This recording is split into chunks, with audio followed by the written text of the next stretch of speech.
name is Philip. I come from Portugal. I'm 36 years old. I think I can be described in 2 words. That's lean maniac. I'm married to a beautiful girl, beautiful wife. We have 2 kids, 2 amazing young kids. I have a biological sister, and I have a lot of lean brothers. Most of them are here today. Ashley, thanks, LJ. So it's really wonderful to be surrounded with such wonderful people. Most of you, I think all of you, are also lean maniacs. So talk a little bit about my company. This is my team. This is a photo from last year. In the meanwhile, we have 3 or 4 more people that joined the team. So we have around 30 people in the company. We started doing business 30 years ago. My father created the company, and we started with 2 Second Lean last year on the 5th of January. So that was like a defining moment for us as a company, as a team. And our products are granite countertops, ceramic countertops for kitchens, for bathrooms. So that's our product. And so today I will be talking about 3 things. I will talk about the bad guy. I will tell you how we started fighting back this bad guy. And finally, I will share with you, among all different things that we do in our culture, 2 things that might be useful to you in your lean cultures, in your companies. So this is the bad guy. So who's the bad guy? The bad guy is waste. Waste, the way I see it, is someone that is just making our lives miserable. It's just stealing our lives away from us. It's stealing quality times with your kids when you are working overtime all the day long, all week. And the worst thing about waste is that we are blind to it. So when you are blind to waste, you are getting your life getting miserable, you start getting frustrated, and you start blaming people, and you start fighting people when you should be fighting waste. So that's a big problem. So the question is, it's like if waste is just punching you in the face every single day, 24/7, and we just don't fight back, but we need to fight back waste. So, how to start fighting back? For me, lean, it's all about a journey of personal growth, personal development, okay? So I started doing that, and my team started doing that last year, and I have some personal daily habits that I do consistently. So one of the things I do, I have a habit of daily reading, 30 minutes a day, for my own personal growth. I do some sports, I do many kinds of things that really help me be on a personal development path. It's very important. I think lean, it's all about growing people, kaizening yourself. That's the starting point. You don't need to be a company owner, you don't need to be in manufacturing. If you are growing, you are doing lean. For me, lean is all about growing people. So it starts in you, it starts in me, and it also starts in the bathroom. So I'm going to show you a video. Actually, can you show it for us? Hi guys. So many people are surprised when we tell them that we don't have a janitor. So the cleaning, we do it ourselves. We have a team of 3 people each week responsible for cleaning our toilets. It's really one of the pillars and why we are so successful creating a lean culture. Here we have the scheduling for the cleaning each week. Everyone, including the company owners and myself, are on this scheduling. So as you can see here, Marcus is actually my father, and he's the company owner, cleaning the toilets, all the toilets of the company, with Neto, and Lulu, who is an apprentice. Our bathrooms are always clean, they're always spotless. You can see lean in many different ways. For instance, there's a place for everything. Everything is in its place. Okay? So why it is so important to do it in the bathroom? The reason, there are lots of things that happen behind the scenes, like humility, be able to everyone be at the same level, not one that are above, others that are below. We are all a team. We clean our toilets as a team, independently of the position we have in the company. And at the same time, it's like a playing ground for the most important values that we want to experience and show and put in action in the bathrooms, like respect for people, living it better than you found it, and continuous improvement. Basically, the same things we want in this toilet cleaning process, we want all the processes in all the company. Okay? That's why it is so important. Then they will be respectful in their workplace, they will be respectful in the parking lot, they will be respectful in the office, they will make improvements in the machines. Lean starts in the bathroom. You remember what Paul Aker said? It's true, he's right, he's always right. Thank you guys, bye-bye.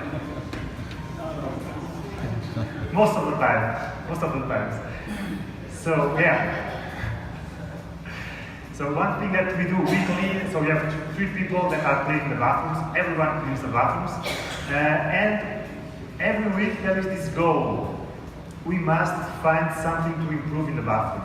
So we are not just cleaning it. We are telling our people, no matter how mundane the process is, even cleaning the toilets, we want to raise the awareness that there are things that can be improved. Every process can be improved. And it's amazing, you might ask yourself, how is it possible? We've been doing Lean for 1.5 years. Every single week we find improvements in the bathroom. And usually 2 and 3 and 4. So it's completely amazing. But it's important to have people developing like their frustration, like lowering their frustration threshold, getting them to be bugged more easily. So that when they are in the CNC, when they are in the office, they have the same trigger to see waste, so that they can do something about it, okay? So, what is working for us? Thankfully, many things are working for us. It's not perfect, but one of the things we are doing is a book club. So I discovered the book club concept from my good friend, David Long.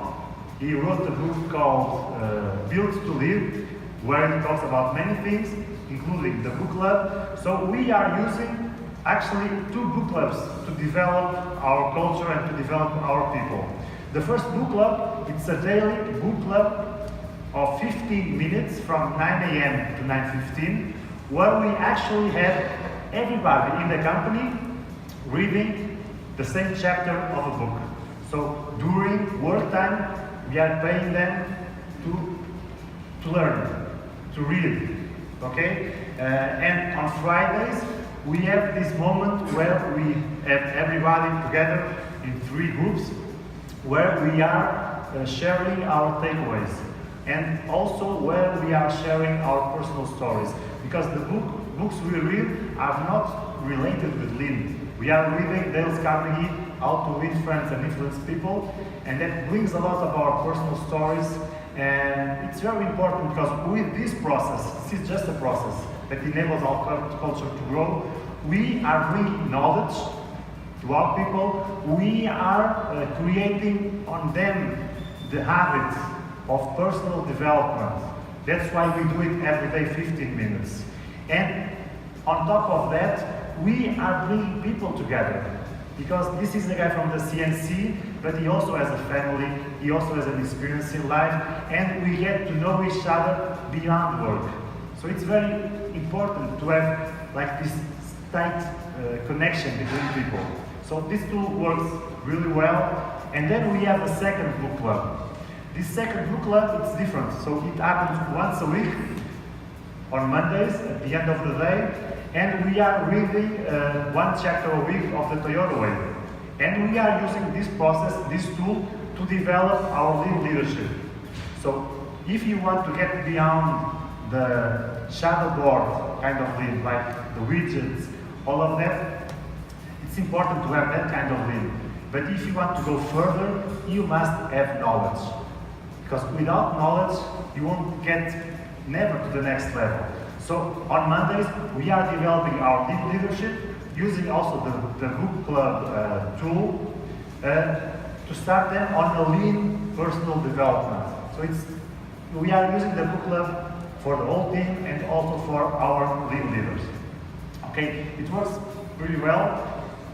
And then I have here this tool that we use.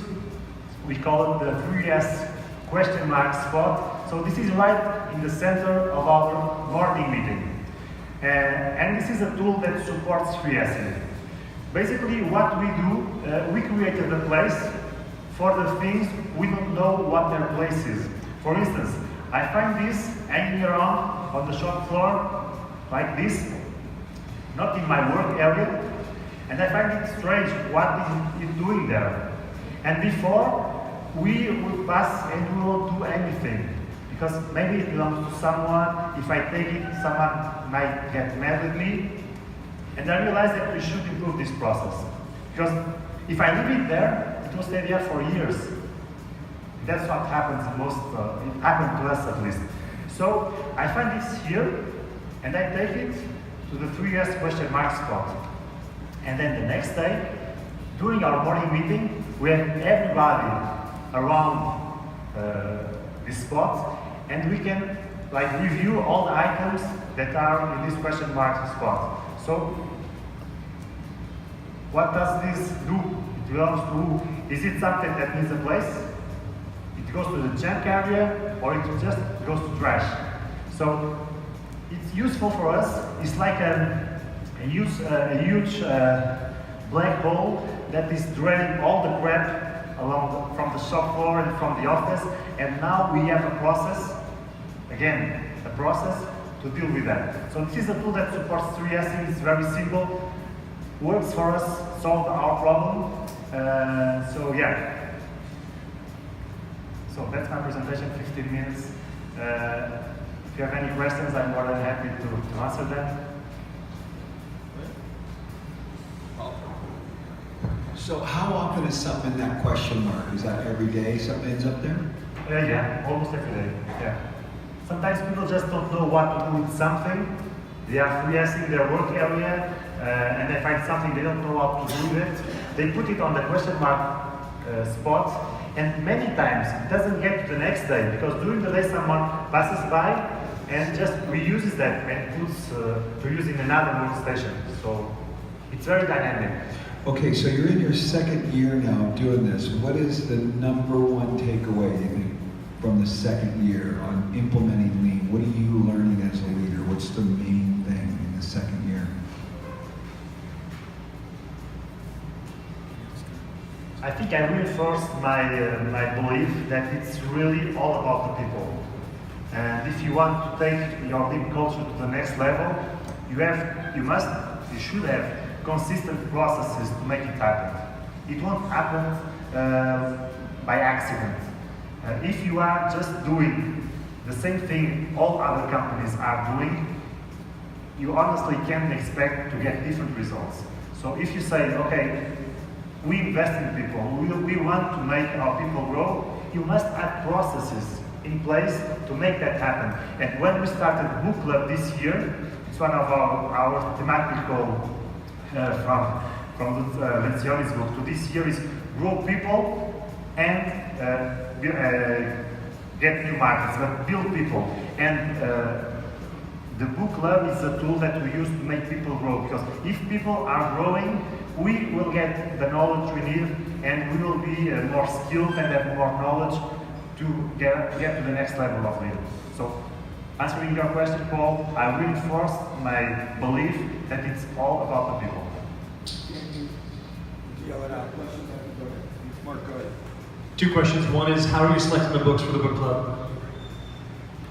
Yeah. And then the second is, how are you dealing with client interfacing people during their 15 minutes? Are you taking them off phones or not? Sorry, How are you dealing with people that are client interfacing? So if somebody's calling in, is that 15 minutes blocked out so nobody can call in? Or do you have client interfacing people like customer service people? Okay, So for the book club selection, the book we are reading, basically, since I read a lot every day, I basically put aside like a pre-list of books that I want them to read. One of the next books that we will probably read is 7 Habits of Highly Efficient People from Covey. So yeah, if you are a leader is leading someone, is guiding a team. But who is guiding the leader? So if the leader is not growing on a daily basis, he will get stuck. Eventually, you won't have ideas, you won't have the inspiration to lead the people. So it's important to grow every day, you as a leader, and in that process, you find the nuggets that you need to give to your people so that they can follow you and that you can bring the right books to the book club. In terms of answering calls, we don't have that much calls. Most of our clients are just sending us quotation demands by email, so it's not really a problem for us. Philippe, one of the things we struggle with is we have a place for something and people don't put it back.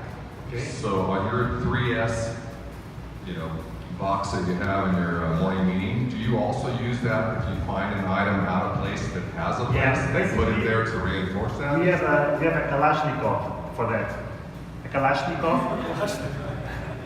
No, just kidding. Soviet humor. Yeah. So answering your question, it happened this week. So we have these cards, and there were a lot of tools missing.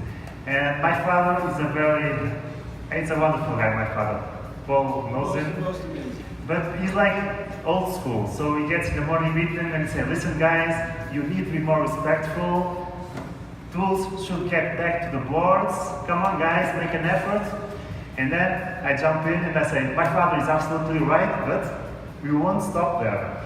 Because when you try to solve a problem just by asking people to pay more attention, you're not really solving the problem. You're just postponing another occurrence of the same problem. So what I told him was, why does this process keep on not working as it should work? And we started asking why. And one of the reasons that we realized is that if for some reason I should put the tool here back to its place, but if I leave it here, if the tool has no ID, it has no mark, it has no signal, it doesn't have a name. So we realized that we should color code the board with 2 pieces of electric tape, 2 different colors, and color code with the same electric tape the tools. So now, it's like one of the basic principles of 3Sing, one place for everything and everything in its place. We have the name for the place and the tool also has this mark so we can see it. And then we went even further because sometimes you get to the board, you don't find the tool you need. So who has the tool? Or if you take a tool, maybe you forgot that you took it from the board. And I told them, it might happen to me. I'm only human as you are. It might happen to me. So the solution we found was to make like these small cards with the picture of the person and the name. And when we take a tool from the board, we just put our picture in it. So it's a strong visual control. And if we forget to put the tool back, when we pass in front of the board, we will see our picture and we will remember. So it is a process. Something changed in our reality. We just didn't say people, pay more attention, be more responsible. We said that, but we changed something in reality. We took action, okay? And as a side effect, if there is my picture on this tool, the person knows who to get the tool from. So that's how we try to solve that problem, Nick. So we changed the process. We made the process the master and not relying on the people's, like super people that never forget, that doesn't exist, even in Portugal, even worse in Portugal. Other questions? Can you announce your name just so we can start finding each other? Hi, Philip. I'm Tom McDaniel. I'm from Misco Refractometer. First of all, I just want to say thanks to you and Pedro for making a long trip. You guys are awesome. Thank you. I wanted to, I heard a term yesterday that it kind of slapped me in the face and woke me up a little bit. Artificial buy-in. It sounds like to me that our culture being the most important thing, I think that what we have in our place of business is a substantial amount, and I'm still not 100% sure. I think we have some artificial buy-in. I think in the morning meetings that we have, they, okay, I say what I want to hear, you know. How do you deal with artificial buy-in? Do you have any of that? And what steps do you take to alleviate that? Okay, artificial buying.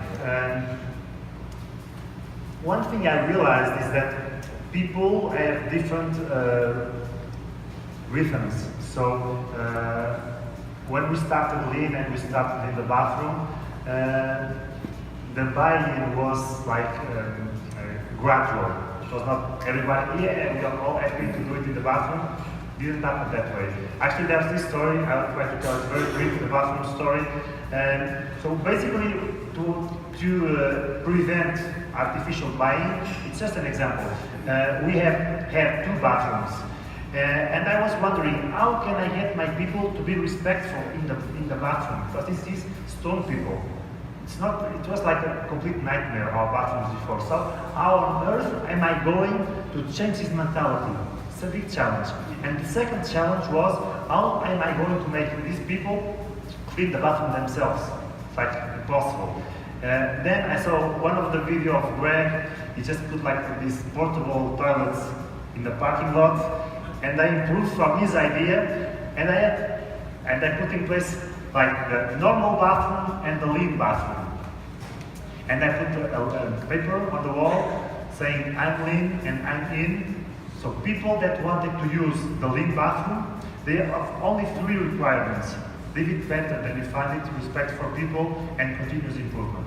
If people identified with that, they could use the lean bathroom. And then I told them, but if you don't want to use the lean bathroom, it's okay. It's okay, there's no problem. You have the normal bathroom. It's not a stinky bathroom. It's not a bad bathroom. It will depend on how you use it. But I really don't care. But you have an option. So I gave them freedom of choice. Okay? And on the first 2 and 3 weeks, I just had 2 or 3 names on the list. So the first guys that really buy more quickly. And then gradually, people start seeing the difference in front of their eyes, like the small improvements. The extra roll for the toilet, we had it on the lean bathroom, but not the other bathroom. The hanger for the jacket. All those things, they could see side by side the difference between a lean culture and the non-lean culture. And eventually we had everybody's name, except for 2 people, on using the lean bathroom. And in one of the morning meetings, I said, hey guys, all of you are not in that list, and we found out that they were committed to prove to everybody that the normal bathroom could be even cleaner than the lean bathroom. It was some of our like most hard guys. So we eventually got their buy-in, but we had to give them some time. And coming back to the beginning of the story, when I presented them the lean toilets, I was also told them from the beginning of this company that we have like the boss's toilets in the office, very neat, very cool, very clean, and then you have this shithole here in production for everybody else. I tell you what, this is going to change now, today. From this day on, the boss is using the same bathroom as you, I will use the same bathroom, we will all use the same bathroom. And I tell you one last thing, that the lean bathroom will be cleaned every day, and I will be cleaning it every day. And I did, for 8 weeks. I cleaned it every single day. I was getting sick and tired of cleaning like the toilets. And in the process, I just removed the covers of the seats so it became more lean, less overproduction. There's a video on YouTube, our YouTube channel for that. But eventually what happened, I'm busy, I have things to do. But I was cleaning that bathroom knowing that I was doing an important thing. Not urgent, but important for our culture.